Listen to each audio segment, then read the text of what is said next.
நண்பர்கள் அனைவருக்கும் வணக்கம்ங்க. நாம இப்ப சேலம் மாவட்டம் மகுடஞ்சாவடிங்கிற இடத்துல தாங்க இருக்கோம். இங்க நம்ம பயணியர் பைட்டாங்க ஃபிக்ஸ் பண்ணி குடுக்குறதுக்காக வந்திருக்கோம். இந்த கஸ்டமர் கால் பண்ணி நாங்க புதுசா ஒரு பில்டிங் ஒண்ணு கன்ஸ்ட்ரக்ஷன் பண்ணிட்டு இருக்கோங்க. உள்ள மொத்தம் 3 வீடு இருக்கு. அதனால 15லிருந்து 20 பேர் யூஸ் பண்ற மாரி டேங்க் வேணும்னு கேட்டிருந்தாங்க.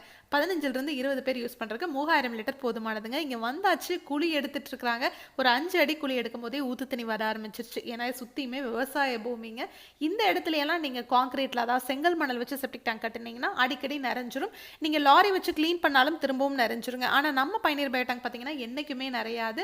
இதுக்குள்ள இருக்கிற இனாக்குலம்ங்கிற பாக்டீரியா உள்ள வர மனித கழிவுகளை முழுவதுமா சாப்பிட்டு செரிமானம் பண்ணி தண்ணீரையும் சுத்திகரிச்சு வெளியே அனுப்பிச்சிருங்க. இந்த இடத்துல பார்த்தீங்கன்னா இடம் குறைவா இருக்கிறதுனால கிரேனோ ஜேசிபியோ வர முடியாதுங்கிறதுனால இங்க இருக்கிறவங்களே சேர்ந்து இந்த டேங்கை தூக்கி குழியில இறக்கிட்டாங்க.